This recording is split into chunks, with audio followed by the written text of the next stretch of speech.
Everybody has these dilemmas.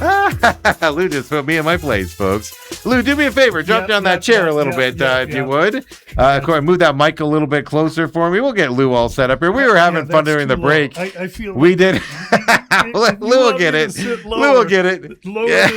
Lou, last week we had such a great intro that I was able to put it out on social media today and everything. And now that'll be our intro for next week when I do it. I put it out on social media. We'll just cut to the outro.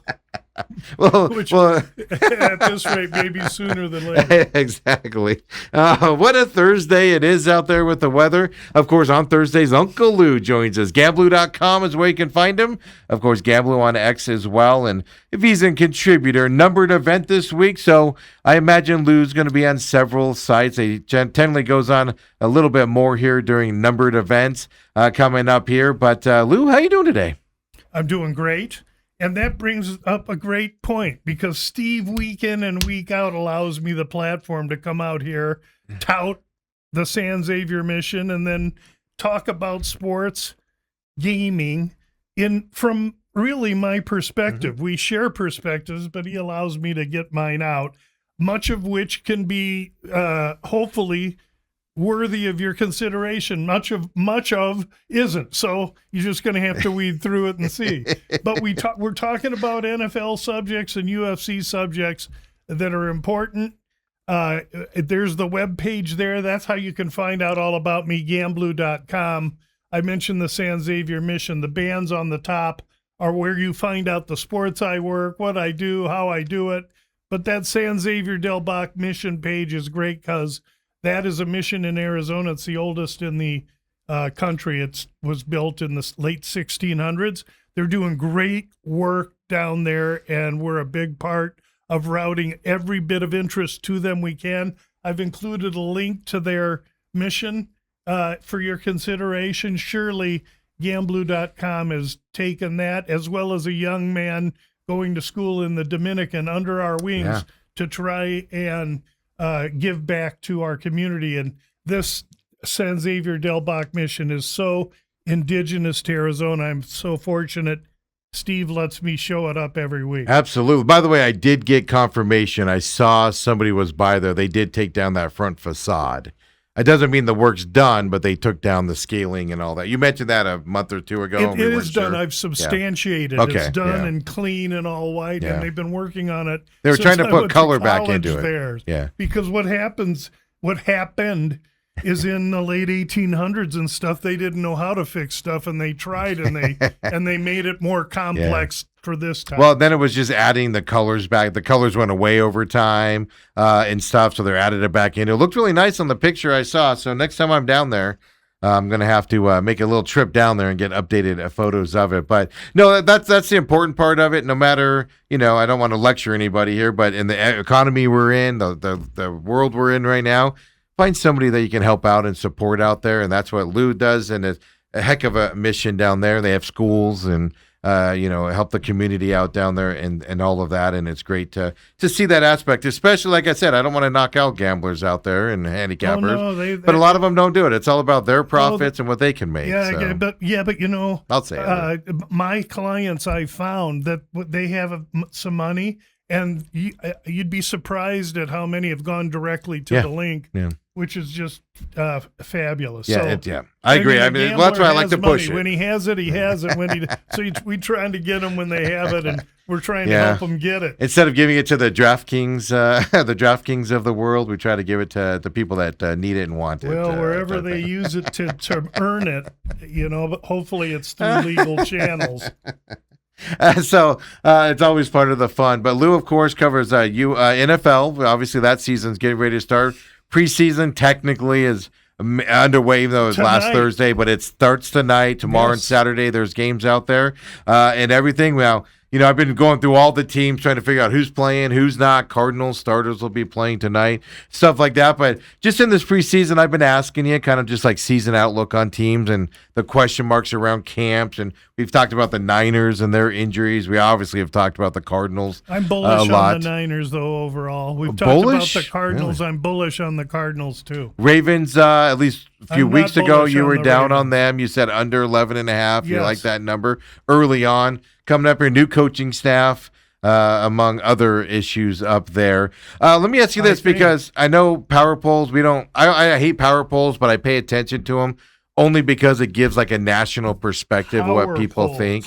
They're just made up numbers. I generally don't like them, but it tells us Well, what I the use national. I use them. You I do. already have mine. They're called power rankings. Yeah. And my numbers go from either side of zero. So a zero team is a team that is like Indy. Yep. So it's fascinating how it gets lost and I can't stand them. But NFL.com has the Cardinals Okay, you're ranked gonna use 20. theirs, okay. Yeah, they ranked 26, the Cardinals.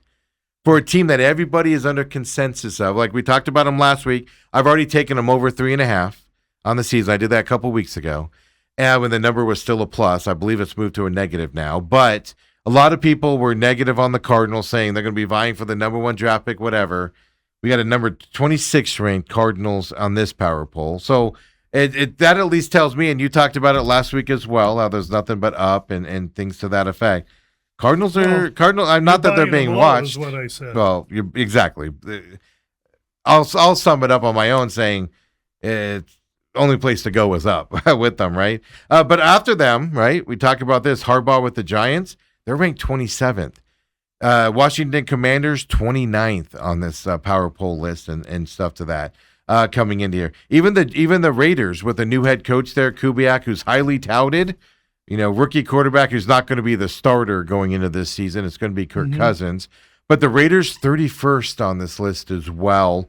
Then the Dolphins come in at 32nd. So just surprising, kind of shocked by a little bit on that, because I see a lot of people high on the Giants just because Harbaugh's there, and at least this power poll. And I've asked you about the Giants before. I just think they have a lack of talent. On that Giants team. It's going to take a year or two to build up that talent there to what he's worth. Quarterback, they got this kid Scadaboo. Yep. They have the wide receiver coming back off Neighbors. an injury. They got a new coach. They have a great attitude. Have you been watching any of the camp? I have, stuff. I mean, right now they're 0-0 and going for a championship. They believe they can contend in the East. That's what they believe. So you believe that's all a bunch of hogwash. But I don't think that you can get away with saying they don't have talent. No, I mean, but a depth of talent. Kind of offensive prowess. Depth of talent. They have stars, but after that, when you start dwindling it down, what you need for injuries and things, I think we're a year or two out here from the Giants taking that next step up, at least in that division. But then that also shocks me a little bit about the Commanders. Obviously coming off of injuries, but 2 new coordinators for them going into this season as well. Jaden Daniels coming off of that injury. I just talked about the garbage situation where he's focusing on college. You kind of put me in my place there off air. I'll let you repeat that on here regarding that and distraction-wise and stuff like that. But a lot of people were high on the Commanders to compete this year, and at least on this NFL.com, ranked 28th. And Stephon Diggs is there in Washington now. That's a late addition since you did all of your stuff there. Does a receiver change your opinion on a team at all, Lou, when they're added? Well, you have to consider it. And he went where again? He's with the Commanders. With the Commanders, yes. Which really, Terry McLaurin's the happiest guy about that. And it's interesting that Washington keeps addressing offense when it's their defense that really they need to address. But what I will say is that Diggs, while it's a plus for Washington, doesn't overcome the minus that Laramie Tunsil makes. Laramie Tunsil was the starting tackle for Jaden Daniels, and Jaden Daniels and Washington's offense clogged up last year because of offensive line, so they got this Tunsil solidified at left tackle. He's gone now. Okay? Torn tight. That's why you watch the preseason, and you don't bet the Washington Redskins to win their division because you liked them 2 months ago. Commanders. Commanders. What did I say? Redskins? I'm sorry. We all do it, Lou. It's all right. At the behest of some guys talking on the radio to fill air. So I'm just saying, we really need to be in a hurry to find out more than the average person does about the NFL. And the average person that bets on the NFL knows absolutely nothing about the NFL. And I realize also that at this point, I know nothing. That's why I'm going to use the preseason to try and equip myself so that I know more than nothing when the season starts. Yeah, absolutely. Now the Steelers get underway tonight. You know, Aaron Rodgers claims that McCarthy was like, "I need you to start every preseason game." We'll see how that works tonight, if that actually happens or not there. But Steelers we get to see tonight in the preseason side of things. But I did see the Falcons are going to start Tua here in their first preseason game. So Well, who else they got to no, start? that's what I was going to say. They had to bring guys up, but that tells you Tua's healthy enough to start now, is what I'm getting at. Yeah, he'll play a series or two. Yeah, we got to yeah. watch all that. Yeah. Yeah, but I mean the Falcons to me are just Cooper Rush. They signed because of the injuries. Michael Penix is still coming off that knee injury and things to that effect. They have him ranked 25 ahead of the Cardinals by one spot. The Falcons, but they're kind of like me, the Niners. Now the Niners have a ton of talent with their injuries, but the Falcons have a bunch of injuries. That's just going to tip them over the edge. I think if you took the Cardinals and put them in the NFC South, they'd be looking just like any one of them other teams in the NFC South. Mhm. Consequently, if you took Atlanta, put it in the NFC West, they'd be they'd get bushwhamped. So let's not forget who and where each team plays. The perspective. I'm in a real hurry to watch and see what happens in Atlanta. The quarterback situation is unsettling.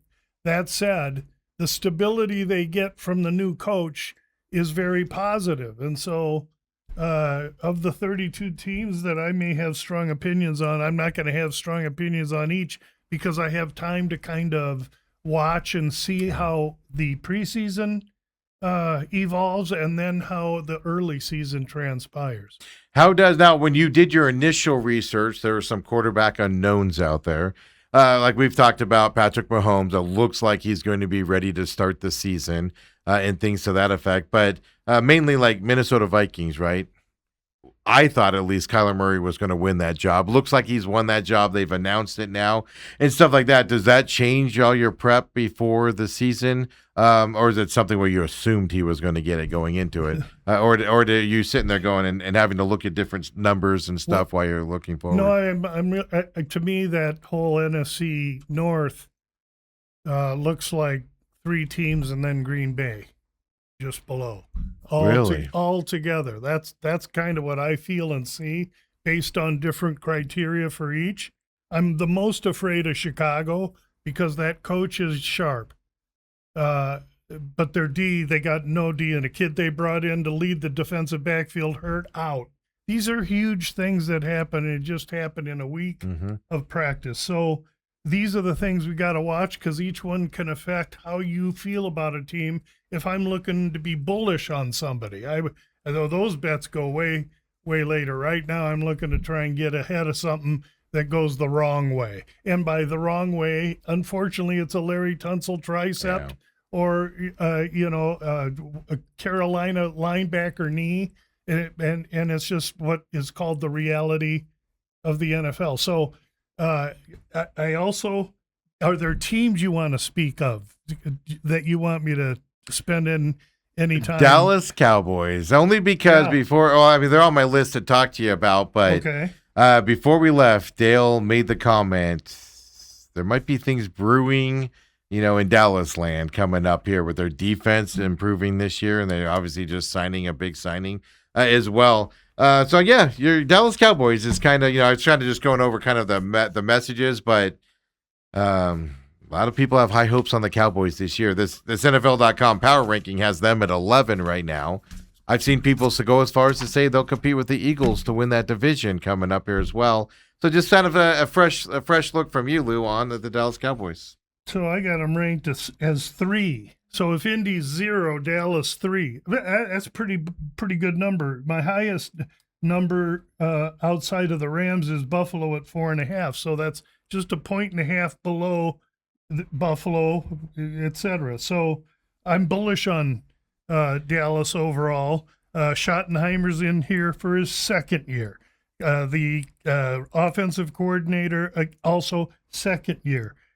Defensive coordinator new, and they're going to need him to be Houdini or I don't know who the modern magician is, because last year Dallas's defense with the Cardinals was absolutely putrid. It was horrendous. It was embarrassing. And so a dynamic evolution in defense means that they're at 23rd this year or 24th in the NFL. And so this is a team, offensive line rank 18, not so bad. Fourth most difficult strength of schedule in the NFL. Well, we gotta look at that. And then the third game of the season, it says home against the Baltimore Ravens. Well, that ain't home. That's in Rio. So I don't care what you call it. They're traveling to Rio and then coming back. And then their bye is late. So Dallas has great offensive talent. We're going to have to see if they've improved their defense at all. And if they do, it isn't going to be a Houston Texan defense. I don't think. Now, funnier things have happened. Yeah. So I believe they're going to have to outscore opponents. So you fantasy nerds ought to jump all over every Dallas Cowboy that you can find. But they play the Rams on the road, the Seahawks on the road, Packers on the road, then that Ravens game in Brazil. And so there's a lot of difficult games ahead for this team. 1-5 versus playoff teams last year. Okay, we'll see. There's a lot for Dallas to do. I'm bullish on them because of the offense, but I'm not interested. I think their over-under season totals 8.5. Yeah. It was 8.5 last time I looked. Right. Anything right in the middle, 7.5, 8.5, 9.5 when you're playing 16 games. I don't want those numbers when I bet. I want to go over low numbers and under high numbers because the ones in the middle make me sweat and work all the way to December. I don't want that. I want to win these babies early and move on. I hate to be greedy, but that's what I'm trying to do. Yeah, I mean Dallas on paper at least improved their defense. Now, like you said, but the schedule for Dallas is what scares me. You just mentioned it. Oh, it's brutal. Seattle, Rams, both on the road. Now they get the Cardinals and I'm forgetting the other team. At all of a sudden, Houston, at Green Bay, at Philly, at Indy. Houston. Houston, which is my next team I want to ask you about. Houston's defense is lights out. That offense has been their problem going into. They're kind of the opposite problem as the Cowboys. Outlook on the Houston Texans this year. Yeah, the Cowboys' offensive line isn't all that, though they've addressed it and it's improved, but it's the Houston offensive line ranked 31. And so, they made a couple of moves and shuffles, and they think that's going to be okay. They got their wide receivers back. The critical year for the quarterback. If the offensive line doesn't improve, it's the 27th most expensive offensive line in the NFL. So by design, Houston has not spent money there on the most important facet of the game. That's what I track, offensive line and front seven. Now, Houston front seven's number 1 ranked. So they have a D'Amico Ryans, who's their head coach defense, which means they're smothering. And they're going to come back with a 0-0 record this year. And I think they're going to be a really dynamic team, but I can't be bullish on a team with that kind of especially when I look for Indy, depending on the health of the quarterback, which is this. Mm-hmm. Daniel Jones you're talking about? Daniel Jones. I mean, we're going an Achilles under a year. I ain't buying that. But anyway, we'll see how it starts because Indy's a good team. Last year they started great. They just didn't. They got hurt, and we'll see what happens this year. But let's not forget Jacksonville. Jacksonville's a really, really good, solid team. Being quiet, nobody talking about them. That's a good team. And then you have Tennessee with a new coach, new attitude. That defense is going to be top 5 this year. Write it down in pen right now. They're going to play defense for this Salah. But we're going to have to see how the offense comes around. I think it could be some big play stuff. I don't see them contending for a Super Bowl or anything, but I see them as being very improved, and that's going to put pressure on Houston, which is the team that you were originally asking me about. They play 4 sets of games where they're on the road back to back. Most teams have 2 sets of those. They got 4 sets of those. They have a week 8 bye, and other than that, what are those road? I don't know if you have it in front of you. What are those road pairs apart? I mean, are they travel far? Well, no, I checked travel. Okay. They never get. NFL rarely gives you San Fran and then Miami. That's what I was wondering. But if it's in division, those so are short hops. No, you got Indy and Dallas. That's geographically easy. Jacksonville and New York, Indy and Baltimore, and then finally Philly and Okay. Green Bay. So they're making sure that it's not killer Yeah. travel across time. They're not sending you to Brazil one week and then Seattle the next.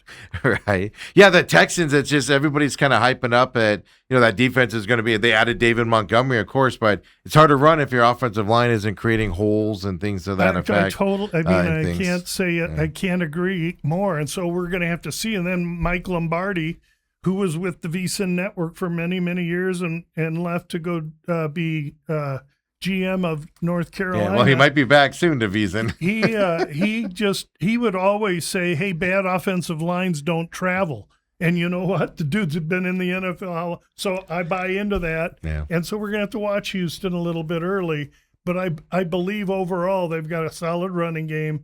We'll see about the quarterback. Their skill positions are great. Yeah, they got Tank Dell back this year. That defense is just going to be unconscious. So that's a fun division to watch. Everybody's high on this next team I want to ask you about because this one's been itching at me for a while, and I've been kind of watching it. Everybody's always high on them. First of all, when you say everyone, the first thing I'm going to do is run. And, exactly. And that's why I don't listen much to my own network this time of year, because they tend to group and see things similarly. I don't want to know what I want to know what my study says.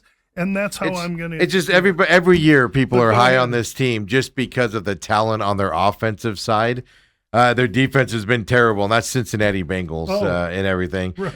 It just everybody every year picks them as a team to compete, and then of course Joe Burrow gets hurt in preseason or early in the season, and then it's just staggers after that. So you have the injury concerns with the Bengals here as well. Their defense. They started investing in it in this offseason. So I was just curious, with the Bengals, because like I said, every year it's like the same story with them. So your thoughts going into the Bengals this year? Well, my notes have an under with an underline. But Zach Taylor, head coach, we'll see. Mostly my issue with them is their offensive line ranking at 28, despite the fact that they spent some money on the offensive line this offseason. So they have the third easiest schedule in the NFL because they were so poopy last year. They earned a great schedule, and they have a -4 rest disadvantage, which actually hurts them. That's the 7th worst, and you want positive rest advantage over the course of your schedule, not negative. Be that as it may, it is what it is. Now, also with the Bengals, there's a game on November 8th that is at Cincinnati. Oh, no, it isn't. That's at Madrid, Spain. Okay, so you can call that a home game, but it isn't. That means they're playing 7 and 9 on the road. So that makes it tougher, despite the fact that they got a nice, easy schedule. And then they come back off of Madrid without any rest to play the Steelers at home. So the offensive line is really, it's almost the same thing as Houston when I look on the offense, except for Houston's defense is smothering, and Cincinnati's defense is like Dallas. They have to improve, just try and get to 22. If they can do that, this offense will outscore you, because unlike Houston, you got Burrow, these receivers, but Burrow's going to get hurt again, not because he's fragile, because he's got me blocking for him. You got to get some horses up there, for crying out loud. That's why I track this stuff. Offensive line rank 28, front 7, 26. That means you got a bunch of tiptoers on your team, bro. A bunch of guys they're good for touch or flag, but we're playing tackle football here. Give me some horses. So I am not bullish on Cincy. Okay. I'm not bullish on Baltimore. You've heard me say that already. I think all 4 of those teams are that's another one like NFC North. 3 teams, but way down is Cleveland instead of just a little bit for the Packers. Pittsburgh, you're putting in that same type of a category. I think those 3 look all the same this year. Cincinnati's look is no D, and if they can keep Burrow alive, and the other 2 teams will have a better D. Yeah, it'll be fascinating to watch that whole division as well. It is interesting. You brought up in your conversation there, you did bring up how nobody's talking about the Jaguars. On this NFL poll, I just looked it up, NFL.com Power Poll, Jacksonville Jaguars 7th in the NFL they have ranked this year. And it's quiet for them, right? Nobody's looking at them this year. Nobody's talking about them going into this season. Liam Combs did a great job last year with this team, and they're expecting improvements from it, at least on this power poll, but it is quiet for them. And that's when I think teams are the most dangerous, is when it's quiet. Going into the season for him out there. So we'll keep talking to Lou as the preseason goes on here, as we lead up to the main deal. I'm going to test your theory, though, on when everybody is one way, if you go with them. Who's the best team in the NFL in your eye? Is it the Rams, like everybody says it is? At least power rankings at this point on the based on the numbers, I have to. Okay. Yeah, I do. I had a feeling you were going to say, I'm just going to give you a hard time of what's wrong with going against that. But, I mean, I agree. You look at the Rams on paper, and it's just, you almost say, who's going to, obviously you're being facetious, but you go, who's going to beat these guys? Well, I check my numbers against a bookmaker. I have a bookmaker friend in Vegas that gives me his, that he uses for his shop, and I give him mine. And it always, it develops into a very interesting conversation, because I'm saying, I think you missed this and I think you missed that, and he wants to hear that. Whether he changes his or not, I don't know. And I also want to know what his perspective is, because there were a few that I may have missed too, and it helps me shape myself now, because I still have 3 weeks of watching this stuff to further manipulate this and get it ready for week 1. But the basis, the foundation of my NFL handicapping comes down to my power rankings. And then when I set up each week, I work a week ahead in the NFL, because the bookmakers put out a look-ahead line each Tuesday. In week 2, that Tuesday, I'll get week 3 numbers. Well, I'll already have those written and recorded, and I'll then take theirs and record them and see where we differ and develop thought. Yep, and we'll pay attention to the preseason games, and like I said, we don't hope for any injuries or anything like that, but it's something that you need to pay attention to. Like Larry Tunsil injury is huge for the Commanders. Yeah, guys, teams that lose a center, Detroit lose their center for 3 months. That changes, and I would say a center is a starting center is maybe the only position worth as much as a starting quarterback. Less, but then it'd be quarterback, center, and then a bunch of others. I don't know if you have an opinion on this, but I was reading an article the other day. It used to be, if you were a home team, they gave you 3 points, right? Because you were the home team. That was the old traditional when I was a kid. And now I was reading the other day that favoritism like that stuff, it only is about 1.5 points is what they factor in. You can't, and there's another column here that I have home team. And so, for instance, early in the season, Miami and Jacksonville are going to have a little higher home team advantage. Why? Because of the heat. So they could be 1. Okay, because normally you go into Miami in November, you love it because they're terrible and the weather's great. So Denver year-round, because of altitude, they're going to get about a 2.2. And others, L.A. Chargers, they get 0. Because most of the people go to those games, somebody else. Yeah. And the Rams barely get more than that. So I do that individually, because that also factors into my number, and it's factoring in to the man's number. So I need to compare him. Yeah, and that was what was fascinating. Apple. And I got down that rabbit hole because I don't know what it is now, but I know at one time the Jets were 1-point favorites over the Cardinals later in the season here in Phoenix. And I was like, man, what's the play on the home team advantage there and everything? That's why I started delving down that rabbit hole, and then I found that article that it's 1.5 points now, and things to that effect. The Jets are 1.5? The Jets were 1-point favorites over the Cardinals. And now they're 1.5? And then that's why I was like, man, if there's a 3-point home advantage, that's a huge number for the Jets in that game. And that's why I started delving into that, the number that the Sportsworks generally now is 1.5 for home teams. But that's a 2.5 point swing if the Jets are favorites at home against the Cardinals. Is that what the number is right now? I don't know what it is now. Let me look it up. I know that's what it was originally. Because I'll tell you, well, he's looking for it. If I'm handicapping that game right now and it's at Arizona's home, it's a dead pick'em.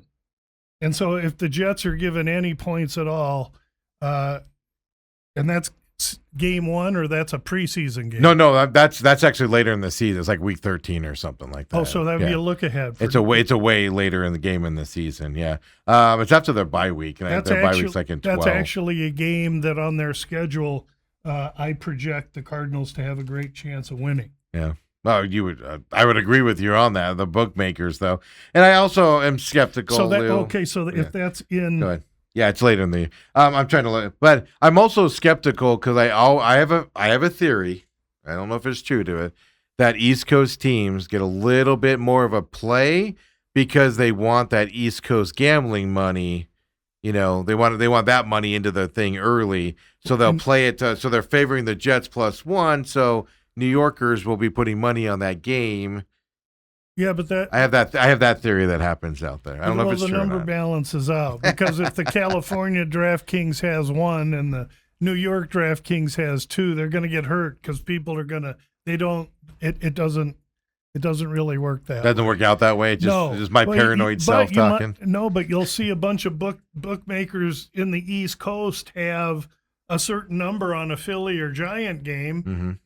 Where the West Coast may have a half a point difference, and that's because of the amount of money they're betting on it up there. Okay, yeah, because it's kind of I have the same thing with college sports, where it's like, all right, Notre Dame gets a higher number on this thing because they want that Notre Dame money to go in on you pay a tax, and they know it's coming on Notre Dame. So when they'd normally be 6, now it's 7 because they know it's coming. Okay. They know that you're betting anyway because you're betting with your heart. So you're explaining it the way I want to explain it. I just don't have the wording for it. Yeah, you're explaining it that way. So I have a theory that that's what happened with the Jets number was like, all right, they're playing for that tax for that New York number there for those guys to jump on it and stuff like that. It's just a theory. It's just an uneducated theory of mine. A bookmaker does too much of that. He's an ex-bookmaker. He ain't going to be in there very long as well. All right. When we come back, we'll talk UFC. Last weekend you had a fight card, and then this weekend, UFC 330. We'll get into it. Come on back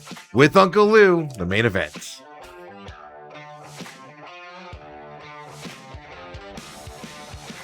And we're back here with Uncle Lou. Don't forget, live on YouTube every Thursday at 9 o'clock is when Lou comes in as well. So come and join us out there and see if you miss it. Well, we put it out, of course, on demand, part 1 and part 2 of the show there on YouTube as well. And then there's a special interview section that, is just the Lou part of it. There we put it out on social media. So make sure you follow us. Big fight card this weekend. But, Lou, we got to talk about last weekend. I'm sitting there following Twitter last week, and I had to go to a function and to a movie to support a friend of ours and stuff. So I wasn't able to watch the fight live, but I was following Twitter afterwards, and looks like you had a good weekend there with the fight card. Yeah, it's nice. I would say that when we got to middle of May, I was down about 13 or 14 units. And I didn't show it or voice it, although it might have come out. I wasn't very happy with that result. I don't think that's ever happened to me before, to dig such a hole so early, especially the way I go, just unit by unit. However, since then, it's gone totally the other way, and we're about a unit away from equilibrium here now. And the last few events have gone really good. This one was also good. It was good because we used the points a couple of times. Yeah. It's hard for people to get their arms wrapped around it, but I think you got to kind of just trust me. With fights that go to decision, if you got a live dog that wins a round, but just he fights and loses a split decision or even unanimous 29-28, that's a total of 3 points. And if you're getting 3.5, you sit really well. Now you give away some price, but it's a really, really salty way to go. We win 2 bets doing that. Yeah, one of them, by the way, the Miranda Sousa fight. Yeah, unanimous decision. Because that's what I think on points. I'm like, all right, it has to be a split decision, but you can win those points on unanimous decisions, like you just explained. As long as each ref, as long as it's 29-28 on 3. If 2 guys got 29-28 and some bozos got 30-27, now you have a 5 point, and you're only getting 3.5. You're a loser. So basically, well, then you're thinking, wow, you're counting on judging? Right, I am. I'm counting on it being all screwed up, and that's why you're going to get a lot of 29-28s, and I think that's why I'm eager to use the points when they benefit me. And your other one on the points was the Pat and Asplund fight, I believe, correct? That's right. Asplund, this big, huge giant, and another unanimous decision, just right. for people Two know. polar bears slow dancing at the prom, man. All these two dudes did is just roll around, and that one was a fun one because with Pat we were getting 5.5 points because they just thought Asplund was going to go out and knock him out. If you looked at Pat, 6'5", chiseled Brazilian, it was there to win. Nobody was knocking that dude out that day. And so that one goes to a decision that looks like 29-28. And afterwards, Asplund's like, who's making these lines? This is crazy because he knew the guy was a bad hombre. So anyway, that's another one that we get. Now we lose one with Amanda Lemos. Yeah. And you know what? Thainara was mean. She was strong. She was young. She was fast. And Lemos gave me every effort I feel like I deserved from her. She let it all hang out. She just wasn't good enough that day against Thainara. I live with that unit loss, and we move right on to the next rodeo. Those are kind of ones you can live with, right? When the if when I the get dog the is girl fighting to fight hard. for me, she did. She was trying to win the fight from bell to bell. The other girl was just better. I miss them. You know, unfortunately, I'd love to tell you guys I'm 99%. Wouldn't we all? I'd need tomorrow's sports page to be 95%. So 99 is really hard. I don't think I'd be sitting here if I was 99% on that. So the main card went, Salkeeld. I saw a lot of talk after that fight of people saying, what a shocker. The UFC wants him to win. It was a setup fight for him. Almost like there was a lot of disappointment is kind of how I was reading it. First round submission for Salkeed in this fight. You talked about it last week, that obviously the UFC really likes him and things to that effect. You had him big in this fight as well with a couple bets there. First round submission. Does it change your mind about him at all, the way he did that fight? For his next fight? I went back and forth on that fight all week long. Then I heard late information. Gamrot's camp was stunned they were an underdog, blah, blah, blah. Fortunately, we had early on, and when I make a release to my people, I don't change up and now do something else. But I was nervous about this fight and Gamrot. I can tell you, there's no way I thought it would end other than decision. So clearly I didn't see a first round finish. So Salkild's skill and strength surprised me. That said, we were paid on two different parlays. We were paid on one parlay that we had into Salkild, which cashed. Now we also have Salkild into, I think it's Mackenzie Dern this week, in another parlay that we'll talk about when we get to this week. Yeah. So, the Meta Apex fight, like I said, I watched it after the fact. I knew what kind of happened. And that's one thing I will give the UFC credit for. These Apex fights, they've stepped up the Apex fights this year, being on Paramount compared to past years. Well, you're seeing way more crowd because they expanded the facility. And so there's I think they get 2,500 people in there now, which can make noise. Before they had 300-400 seats. You could hear everything happening. Yeah, so that used to be my favorite thing when a corner would be like, hit him this way. It's like, well, that guy can hear you too. My buddies tell me going to an Apex card is funner than heck. Oh, I imagine so. And Glendale's having a fight here September 12th, weeks, coming up. And they're adding to that card left and right. Yeah, they're adding to that card. And there's some names, there's some bangers on that fight. We talked about it last week. Yeah. We'll update that as we go on. But I want to get into this week's, of course, UFC 330 here from Philadelphia coming up this weekend. 6 p.m. main card coming up here as well. Early prelims start at 2:30 p.m. Here as well. Rafael Tobias looks, at least on my sheet here, is the last early prelim fight against a shadowy guy there, so I'm not sure if that's an add-on or something else. Any of these early prelim fights, anything to pay attention to here, Lou, for UFC 330? Yeah, Fernando and Tobias is a due diligence fight, which means I watch and learn. Light heavyweight. Take notes. Yeah. And you have a decent favorite in Fernando. 290 right now. Then you go to the other early prelim. This one's interesting. Oralbai from Kazakhstan ships in to fight a guy from Philly. The only Philly fighter on the card, and the fight card's in Philly. Jeremiah Wells. But Wells is 39, Oralbai 28, and a meat-grinding Russian vice grip. He's going to go out and just get all over Wells and try and dominate him with his wrestling. It'll be interesting how Wells reacts. If he can try and keep distance and strike with Oralbai, I think he has the power to hurt him. But this Oralbai is a clear favorite, and his number is ridiculous. Minus 1,050 right now. Okay. Was he the one? He just beat oh my gosh, I had his name. Curtis. Wasn't that his last fight? Was Curtis? I'm not sure. There, and he fought him and everything. He won his last fight. He did win it. That. Yeah, he so did, then the other early prelim is Bramaj, a tough Texan, against Neil Magny, 39-year-old.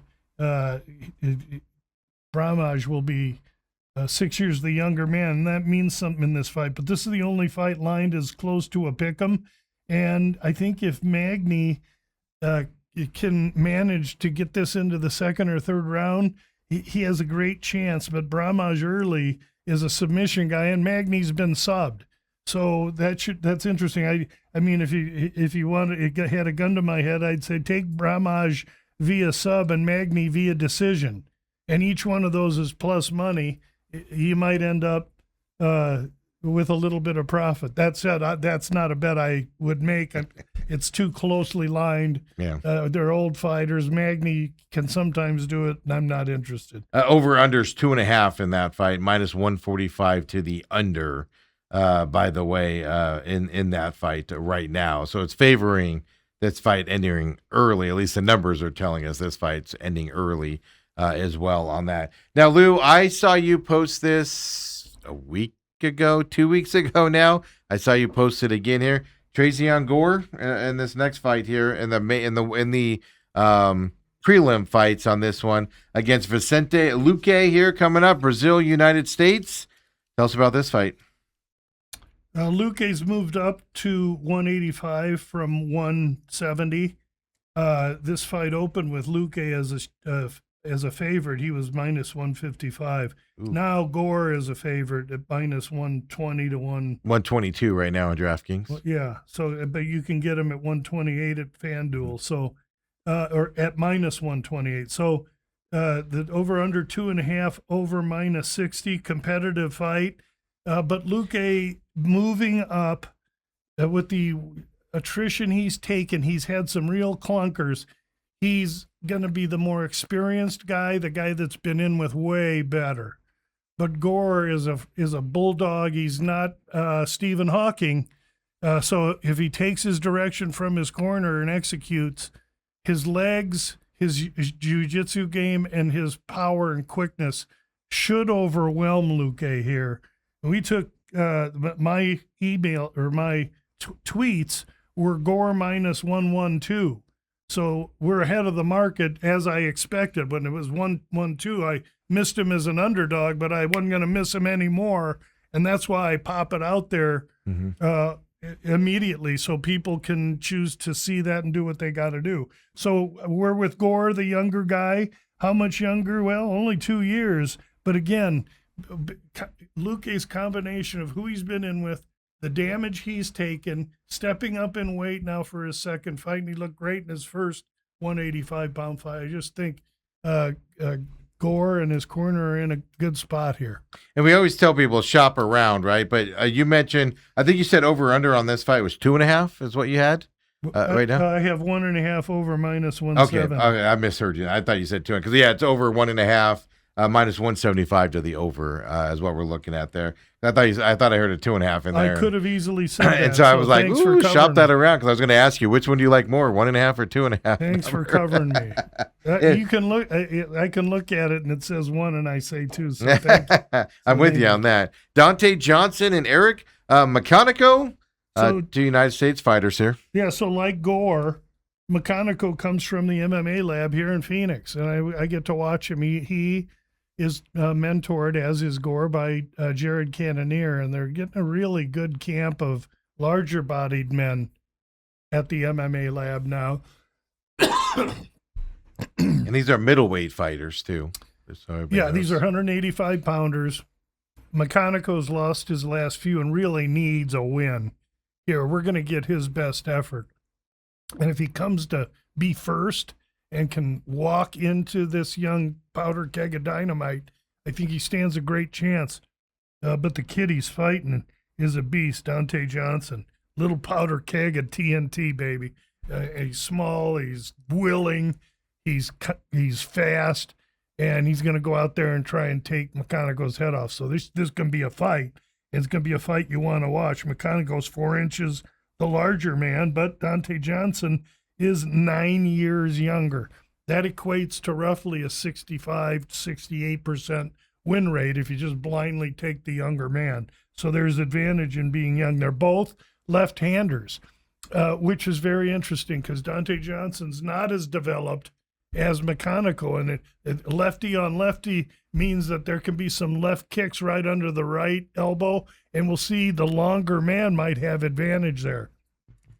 So McConaughey opens a plus 280. Now he's only plus what? 190? Yeah, no, plus 215 right now on plus draft 215, games. Yeah. So he's gone down a little bit. Interesting fight. Definitely 1.5 over minus 175 there, Steve. Minus 166 to the over right now. Yeah, I think I like the over in this fight. I don't think Dante Johnson, if he does get McConaughey out, it's late. And if it goes to decision, McConaughey could fire well for himself. Thank you. In case you need that, Lou. Way to go. I don't need you struggling out there as well, right, as we go into it. Yeah, then you got Charles Johnson, who I've seen fight several times here in a prelim fight here coming up. I know he lost his last fight. I do remember that. But he's fighting somebody named Eduardo Chapelin from Brazil. Charles Johnson is the favorite here in this catchweight bout. My biggest question here is I had to look it up. What's a catchweight bout? Just kidding. The water worked. Thank you so much, Ethan. Catchweight means, hey, we got this. Listen, Charles Johnson, you lost your opponent. You can either choose to fight and help the UFC out because we need to save this spot on the production. We got a short notice kid coming in. Can't make 135, but he'll do it at 140. Can you do? Yep, catchweight, we agree. That means they both have agreed, both camps and the UFC, to allow the fight to be competed at somewhere higher than what Johnson fights at, which is 125. Okay. So that it's probably a 135-pound fight, honestly, which is easier for both men to make weight. Chaplin comes in, he makes his weight because he's coming off the couch, okay? He's trying to get in the UFC. Johnson's very uneven. And if you look at the pricing on this fight, well, Johnson Johnson right now is a 122 favorite. Yeah, that's a short favorite. This whoever this kid is, for an off the couch kind of guy, right? Yeah, whoever this kid is, Chaupin, and in his picture in the UFC, he's smiling. He's like he's like wacky. It looks like his high school. Looks like a high school photo or something. Is what it looks like, Lou. And it's faded off just a little bit and stuff. Things to that. But yeah, I agree. That's what I was going to ask you. Was this is obviously an add-on fight? An add-on fighter into this short notice, and that is a low number, I thought, for Johnson. It is, but Johnson's uneven, and if you're willing and you stand there and you're going to come at him past 5 minutes, he can shell up. But if he can get out there and be long and start his 1-2 kick, then he can be confident. So I don't know enough about Chaplin to. Outside of what I'm reading in the lines, if anything, maybe I see this going to decision. What's the 2.5 over? 2.5 minus 195 to the over. Yeah, that's an easy over. I'd maybe fight goes to decision and take a little off that 190. Hey, exactly for that fight. Next up, we got a welterweight bout. Chidi Njokuani. I knew it.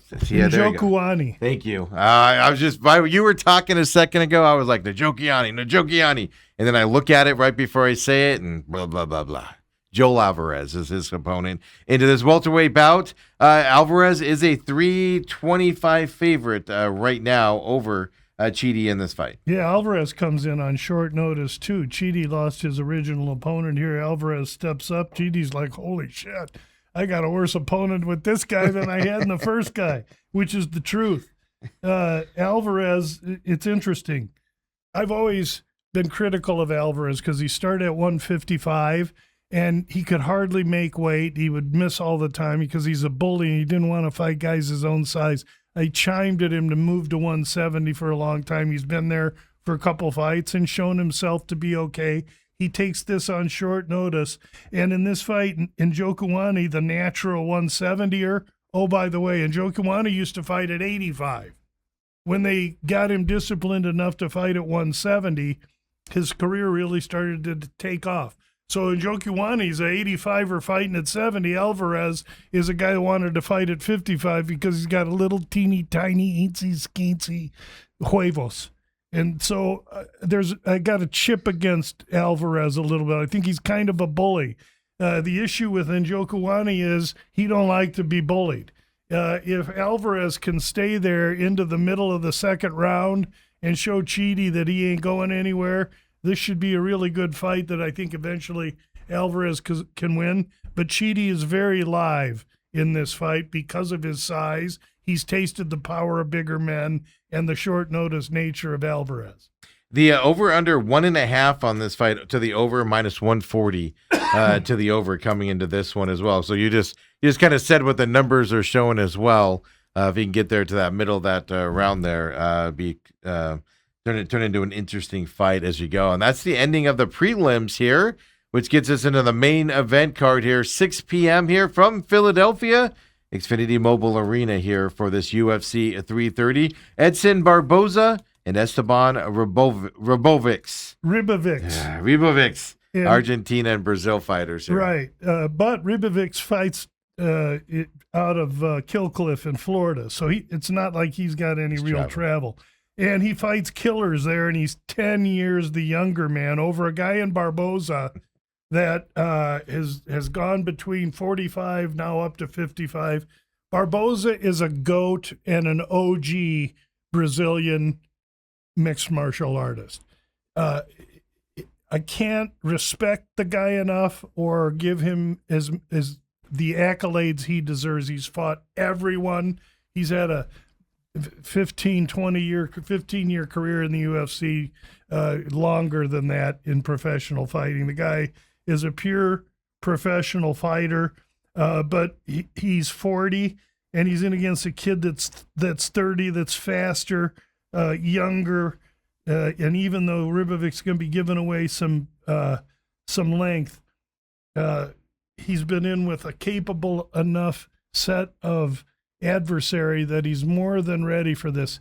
This fight won't go the distance. I think Ribovics will finish this fight probably in the first round. Well, interesting you say that. Over under 1.5 plus 100 to the under in this fight. Right now is the number. Taking the under. I think that's a fair bet. That would be a good bet. The other side of it is, what did Ribovics open at here in this fight, out of curiosity?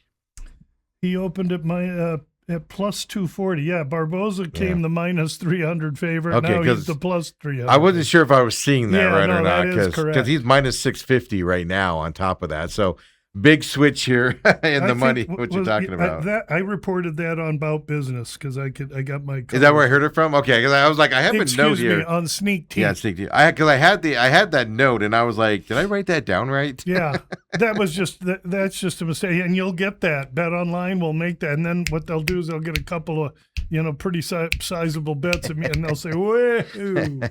Yeah, we need to change this, or we're going to be out of business. Sometimes that's me. I just am asleep at you never know when they're going to put these numbers out, for crying out loud. Yeah, right. A different diet. Just throw them out there. Believe me, I'm looking. Abdul Malik against Dustin Stoltzfus. Yeah, middleweight fight. Yeah, Stoltzfus is from Pennsylvania, and Abdul Malik from Maryland. So I say that because we're in Philly for these fights, and each guy's going to have some fans there for him. The unfortunate thing for Stoltzfus is that his fans are going to watch him get completely mowed down, and Abdul Malik's fans are going to have a great night, go out, drink margaritas, because he's going to just pulverize. Stoltzfus is only there for the encouragement and frenzy of the crowd into these next few fights. Yeah, he is a big favorite, 675 favorite for Abdul Malik.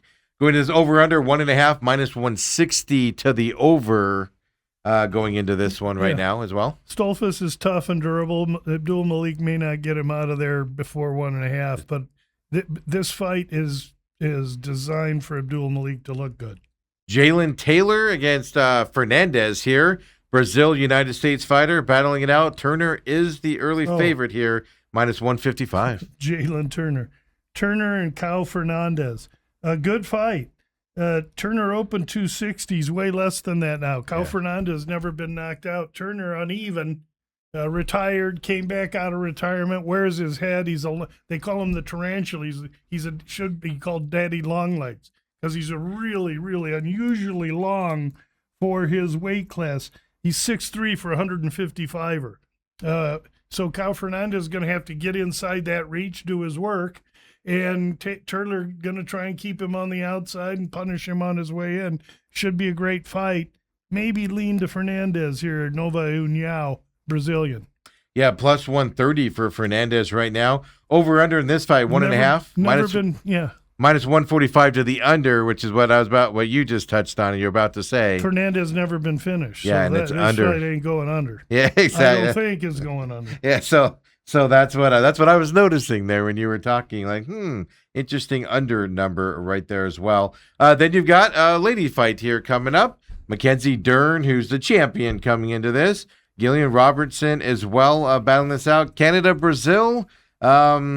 Should be a good fight, even though Dern is a minus 220 favorite here. But tell us about this. Yeah, Dern opened minus 250, and it's kind of gone a little back and forth. 218 right now, just as an update. Yeah, Gillian Robertson from Canada, a very strong grappler, tough as nails, determined as all get out, has some striking, but she's primarily a grappler. She's won her last 5 in a row against good competition, solid competition, but she steps way up in class in this fight. And Dern, who she gets, is a gal that when she was 6 years old was in jiu-jitsu competitions in Brazil getting gold medals. Her lineage of Brazilian jiu-jitsu prowess is unquestioned. Her dad, Wellington Morrow, was a Brazilian jiu-jitsu savant. And she has carried that into the UFC where she couldn't strike or wrestle a lick. She's now since developed very good hands with Jason Perillo. She's a capable, competent champion. And everywhere this fight goes, she outclasses Robertson, who has not been in a 5-round fight before, nor has she experienced this kind of, elite level of competition. So Dern, I believe, is a value, even though this fight is going to be a 5-round pillow fight. It will go to decision, and I think it's going to be really, really difficult for Robertson to win because what the UFC's design is for Dern to fight Weili Zhang. Zhang will move down from 125 to 15 to face Dern before the end of the year in a championship fight that to the UFC and Paramount signifies the most amount of interest on that fight. And I have to handicap that way now under this new Paramount UFC situation. Yeah, over-under's 3.5 on this, minus 220 to the over for that perspective. There for Dern is... Dern could submit Robertson late. If Robertson thinks she can go to the ground with Dern, she'll get submitted. And if she stands up, she'll get sliced. So the slower death is stand up because Dern isn't overly impressive with her stand up. Fortunate for her, she gets somebody that has very little stand up. That's for the belt there, and then we get the championship belt as well. Islam Makhachev here against the Irishman out there, Ian Machado Gary, battling it out in the main card. Makhachev is a fairly decent favorite here. Let me get you the updated number as we're looking at it. Minus 340 for Makhachev here in this welterweight title bout. Take back on Gary is what? Plus 270. 270, okay. Listen, this is a very, very interesting fight. Makhachev trying to go down in history as the GOAT and untouchable and all. But Makachev won and did most of his damage at 55. It was only recently that he went to 170 and won the belt. And when he did against a relatively undersized Jack Della Maddalena that he was physically similar to. Makachev is stupid strong. He doesn't take a day off. He's totally dedicated. He's a Russian vice grip wrestler with fluidity of hands, able to evade incoming strikes, and a granite chin. He's arguably the best fighter living today, and I think outside of John Jones, because he is inactive, Makachev is the man. However, in this draw and in this situation, this is as bad a situation as Makachev could draw into. Why? Because he's fighting a 170er that walks around at 205. And as a matter of fact, once Gary weighs 170, he'll hit the cage at 198. That's how much weight and he's long, he's tall, he's fast, he's athletic. He's fought everyone at 170, bigger than him and smaller. Prates, Leon Edwards, and he got beat by Rachmanov in a very, very close fight. And Rachmanov's a 6'5" Russian killer. And so what I'm trying to get at is that the way for Gary to win this fight is to utilize his speed, athleticism, and have enough power in his punches and his kicks to keep Makachev on the outside. He's going to have to be an absolute bullfighter, matador. Yeah. He's going to have to be the matador because Makachev's going to come after him. And after a round or two, if Makachev can't get onto him or isn't strong enough to take him down, then Makachev's going to get desperate. And then that's when it's going to open up for Gary. Now, we have already made parlay bets into Makachev, where I have a Makachev bet that looks like 2 units on Makachev to win like 2.4 units. That's a bet that's made, and that's over here. Yesterday, I released Ian Gary plus 9.5 points minus 120. It was released on Twitter. And that's what it is on DraftKings right now. And I used 2-unit bet on that. I can tell you personally, that'll be a much more substantial bet for me. This is one of the best bets I think I've seen in many, many years in UFC. This 9.5 is mispriced. I believe it goes to decision. I believe it's a competitive decision. And I think that Gary could win this fight. The way he can win it is just as I explained. Now, does Makachev eventually tackle him, get him against the fence, take him down and rub him all over the mat? That's what his plan is. I don't believe that's going to happen. I just don't. And so then do you take a couple of pennies and put it on Gary? If you don't have the Makachev bet that I've released to my clients, you do, because that's how I feel about the fight now. Obviously, we hold that Makachev, so I'm going to try and win them both. I'm going to try and get Makachev to win a real tight decision, and then Daddy gets Makachev and the points. You do that beautifully when you split those types of things up over time. Over under on the rounds here, 4.5 minus 175 to the over as well. It's a decision. So people they're are telling you saying it's going to decision, yet they're going to give you 9.5 points. That means that Makachev's going to have to win 5-0 on all 3 cards, or on one guy's card with the other 2 4-1. I believe Gary.